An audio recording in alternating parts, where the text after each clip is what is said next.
Bonjour tout le monde et bienvenue dans cette nouvelle vidéo. Et non, je ne suis effectivement pas qu'une petite tête avec des lunettes fleurs. D'ailleurs mes lunettes n'ont pas de pétales de fleurs. Je sais, je viens de briser un mythe, navré.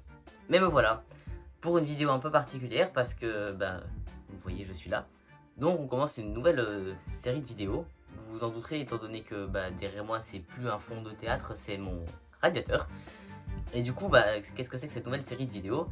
Ça va parler donc des comédies musicales. Oh, sans rire, dès que je parle des comédies musicales, moi... Ah non, c'est dingue ça. Donc ça va parler de comédies musicales que j'ai vues en vrai. Et c'est un peu comme vidéo, on va appeler ça des vidéos réactions à chaud. Donc ça va s'appeler les Musical Report ou Musical... j'avais un autre nom en tête qui était un peu mieux. Musical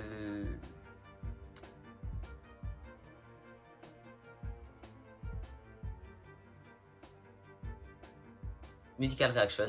Ouais, Musical Reaction c'est plus joli que Report. Enfin, soit. Du coup, voilà, donc ça va être des petites vidéos bien plus courtes que d'habitude, à mon avis. Vraiment, alors je vais être honnête avec vous, pas du tout préparé ni travaillé. Oh, il y a un vieux reflet dans mes lunettes, c'est pas grave. Pour lesquels j'ai pas écrit de texte du tout, j'ai vraiment rien préparé. C'est vraiment réaction sur le moment à une comédie musicale que j'ai été voir en vrai. Parce que ouais, les comédies musicales qu'on va voir en vrai, alors comment vous dire que c'est compliqué de mettre les acteurs sur pause pour analyser les trucs, voilà. Du coup, ça va être quoi cette comédie musicale? Ça va être Blood Brothers, que j'ai vu le 9 août 2021. Oui, j'avais dit réaction à chaud, yes.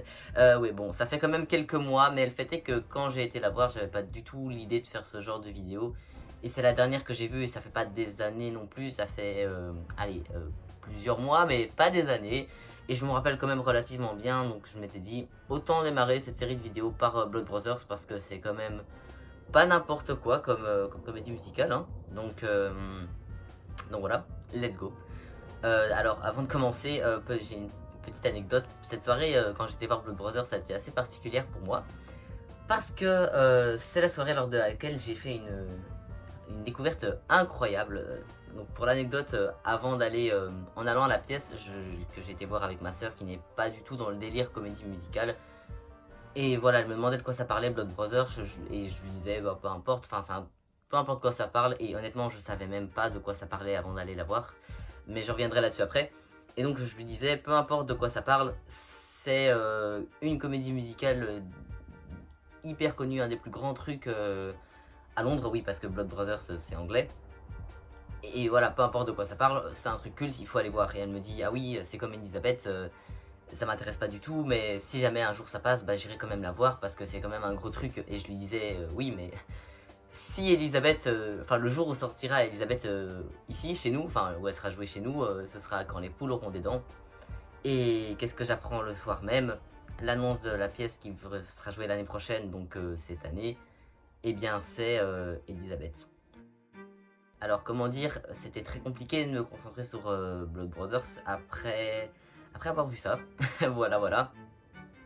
Bon, voilà. Anecdote terminée. Du coup, revenons-en à la pièce. Du coup, Blood Brothers, je disais que j'avais pas du tout entendu parler et maintenant avec le recul, ça me choque parce que ça me semble inconcevable de pas avoir entendu parler de ce truc. Enfin, j'en avais entendu parler, mais je connaissais pas vraiment l'histoire. Je connaissais ça de nom, vaguement, mais vraiment sans plus.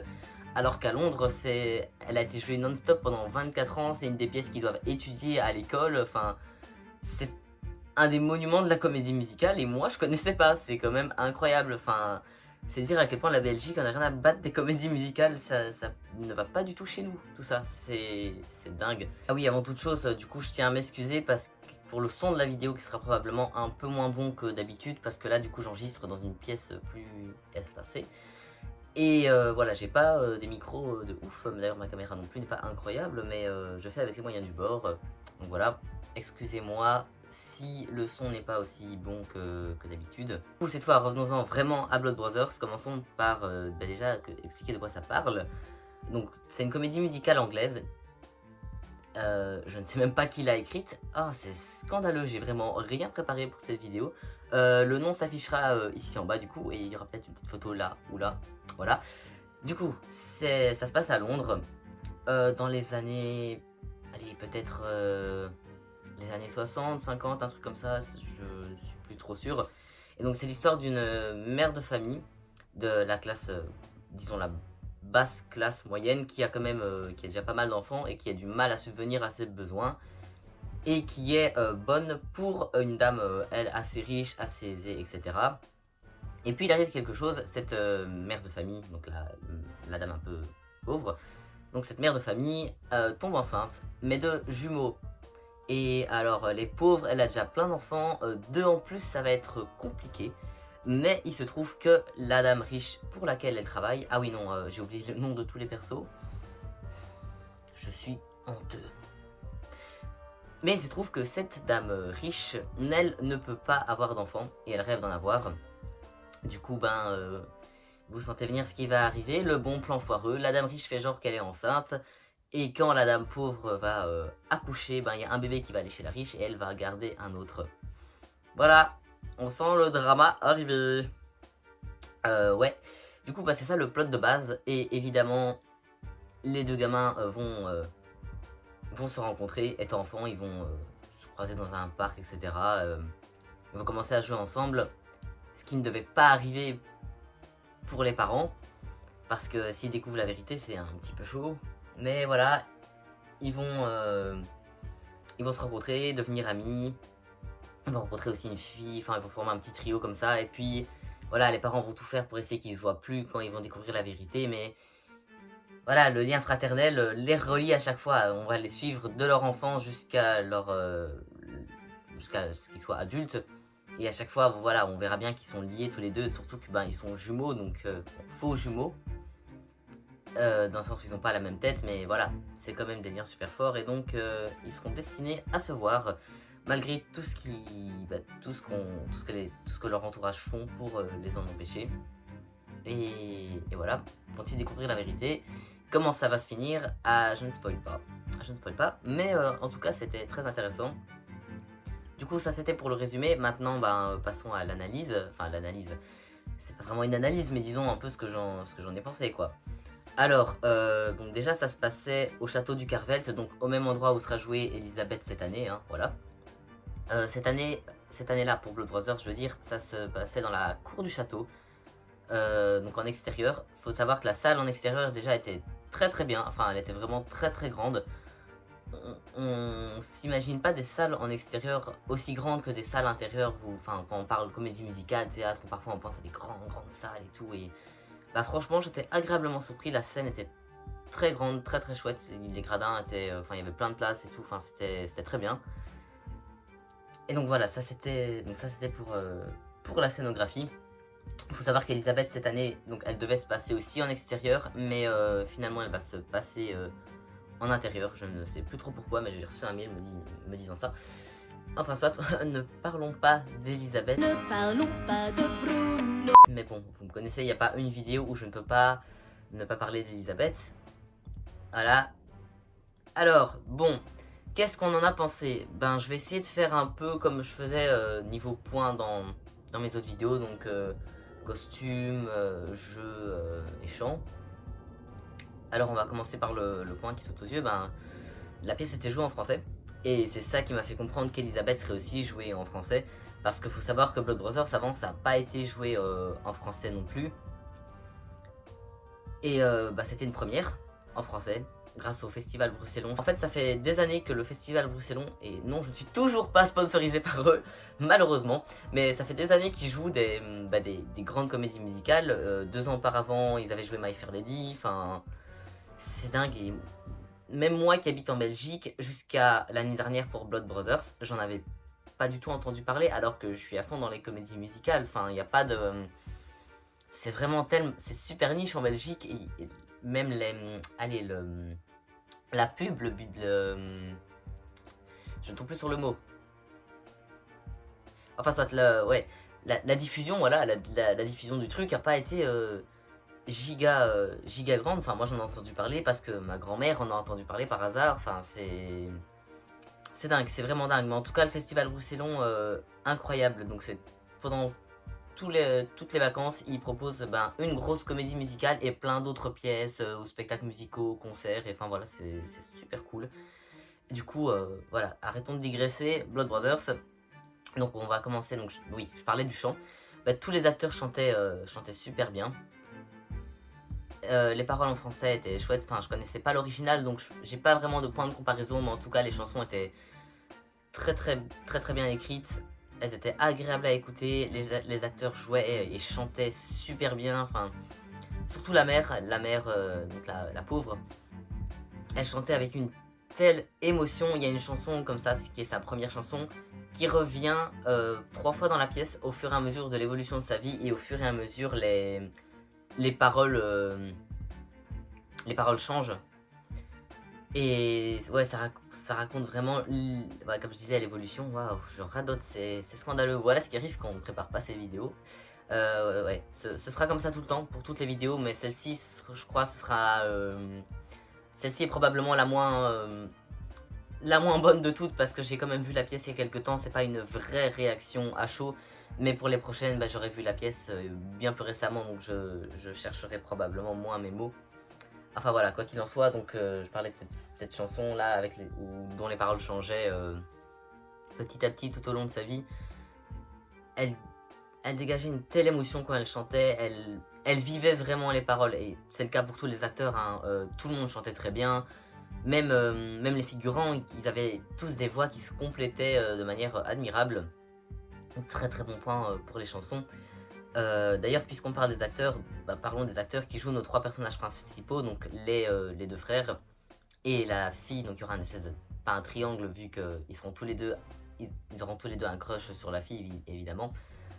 Je disais que j'aimais pas les histoires d'amour et tout, mais ça c'est très bien amené. C'est pas le cliché de ah oui, 2 garçons sont amis avec une fille, du coup ils crushent tous les deux sur la fille. C'est très bien amené, ça c'est vraiment bien, parce qu'à la base la fille, donc ils sont juste amis, puis la fille sort avec l'un, et il n'y a pas forcément de tension avec l'autre, et c'est vraiment petit à petit que ça arrive suite à certains événements. Il y en a un autre qui s'éloigne d'eux pour telle raison, enfin c'est très bien fait.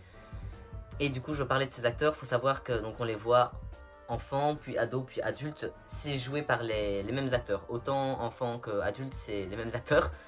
Et ça peut paraître un peu gênant, enfin j'ai déjà vu des pièces où des adultes jouaient des enfants, et pas tout le temps, hein, mais très souvent c'était quand même, c'était gênant quoi. Mais là, pas du tout, c'était pas du tout malaisant. Juste au début, on se dit, ok, cet homme-là il joue un enfant, très bien, mais ils jouent tous tellement bien que c'est absolument pas gênant. C'est comme, comme dans Cats, donc je parlais de Cats, le fait qu'ils jouaient les chats avec une telle aisance que c'était pas du tout malaisant une fois qu'on s'y fait. Là c'est pareil, ils jouaient très bien. Ils jouaient très bien, ce qui fait que c'était pas du tout gênant. Et quand ils jouaient les enfants, c'était vraiment des enfants. Pareil pour quand ils étaient ados, et quand ils étaient adultes, ils arrivaient vraiment à jouer leur personnage dans plusieurs phases de leur vie de manière réaliste, et franchement c'était incroyable. D'ailleurs je me rappelle avoir particulièrement aimé le jeu de la fille. Ils jouaient tous très bien, mais la petite là, elle avait vraiment un jeu et une voix incroyable. C'est d'ailleurs mon personnage préféré. Cette actrice était vraiment cool. Vraiment cool, enfin cool. Je pèse mes mots quand je dis cool, hein. Mais gros chapeau à elle, parce qu'elle était... elle avait une présence sur scène incroyable. Du coup, passons à la suite. Les costumes. Les costumes étaient très bien. Honnêtement, j'ai pas grand chose à dire dessus. J'ai très souvent pas grand chose à dire sur les costumes, j'ai l'impression. Mais ils étaient très bien. C'était des bons costumes des années 60 qui...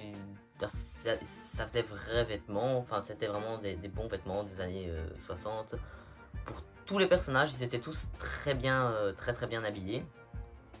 J'ai pas grand chose à dire là-dessus. C'était bien quoi.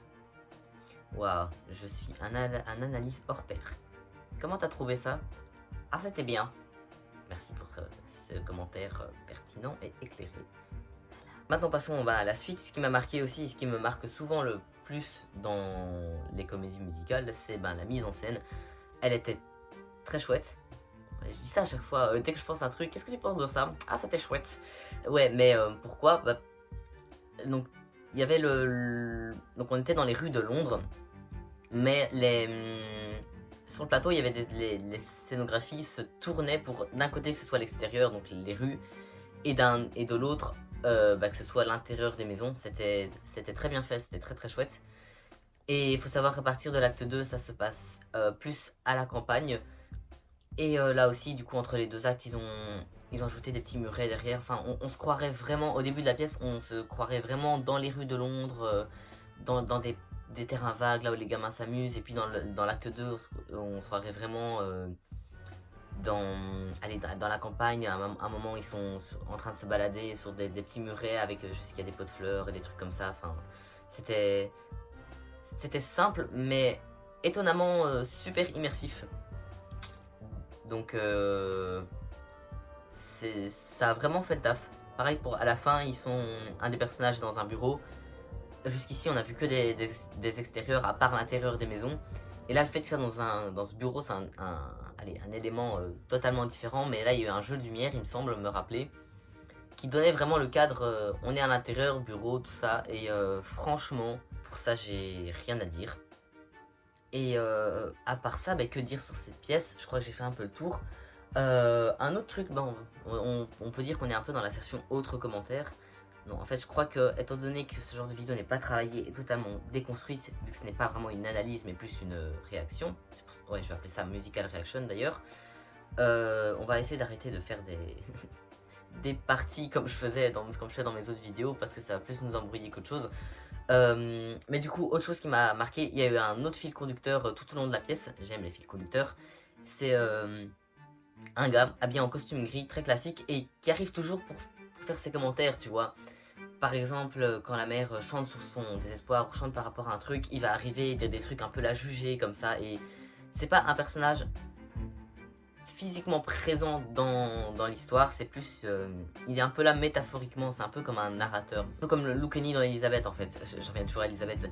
Mais voilà, c'est vraiment... Il arrive parfois, que ce soit avec la mère ou avec les autres personnages, il arrive et il fait un peu ses commentaires comme ça sur le plateau, mais de manière très cynique. Et parfois, il joue des personnages. À un moment, il y a un laitier, je sais plus si c'est lui qui le joue ou pas, mais je sais que parfois, il arrive dans la scène pour jouer des petits personnages secondaires. Et on sent qu'il est pas là parce qu'ils n'avaient pas trouvé d'autres acteurs et que du coup ils se sont dit ah bah il peut jouer plusieurs rôles. Non, non, on sent l'intention derrière le fait qu'il joue ces autres rôles, que il est un peu toujours là. Sa présence ajoute vraiment un cynisme à l'histoire, comme pour nous dire ouais ben, c'est bien beau tout ça, mais on sait que ça va pas se finir, et il se marre un peu. Ouais, c'est vraiment...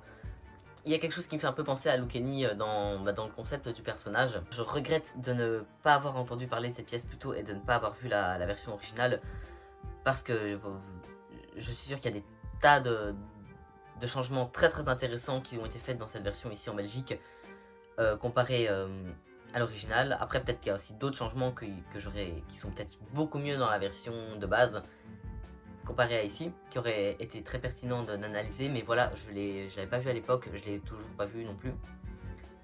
C'est une honte, c'est une véritable honte. Enfin, pour ceux qui sont pas trop dans les comédies musicales, c'est probablement pas le cas, mais si jamais il y a par hasard des Anglais qui regardent cette vidéo, même des Anglais qui sont pas dans les comédies musicales, hein, parce que comme je vous le disais, ils ont dû apprendre ça à l'école, donc tout le monde en Angleterre au moins connaît ce truc. Et moi, je suis fan de comédie musicale et j'ai pas vu ça. Et il y a un an, je ne connaissais pas. Ou alors vraiment, je connaissais de nom, mais j'avais pas vu ce truc, quoi. Enfin, je vais pas revenir là-dessus. A priori, c'est tout ce qu'il y a à dire. Qu'est-ce que j'en ai pensé dans sa globalité? Alors, je suis ressorti avec quel sentiment? Le sentiment que j'avais hâte d'être l'année prochaine pour voir Elisabeth. Je suis le pire. Mais non, non, vraiment, sinon c'était très très bien Blood Brothers. J'ai vraiment adoré, j'ai passé un super moment. Et j'ai réussi à être à fond dans l'histoire, même en ayant des grandes affiches Elisabeth juste à côté. Donc c'est que c'était vraiment bien. C'est vraiment dommage qu'elle n'ait pas été filmée, mais je peux vous conseiller d'aller voir la version originale, hein, du coup. Ça peut aussi être intéressant de voir les différences, que je la vois aussi. Voilà, c'est a priori tout ce que j'ai à dire sur la pièce. Étant donné que c'est pas préparé, je sens que je vais poster ma vidéo et qu'une fois qu'elle sera postée, je me dirai ah putain, j'ai pas parlé de ça, je suis trop con. Voilà, bon, c'est la première vidéo de cette série, c'est un peu une vidéo test. J'espère qu'elle sera pas trop messy quand même. Dans tous les cas, j'espère qu'elle vous aura plu, que ce format de vidéo un peu plus légère, pas travaillé, vous plaît. Entre deux grosses vidéos, ça peut être pas mal de faire une petite vidéo comme ça.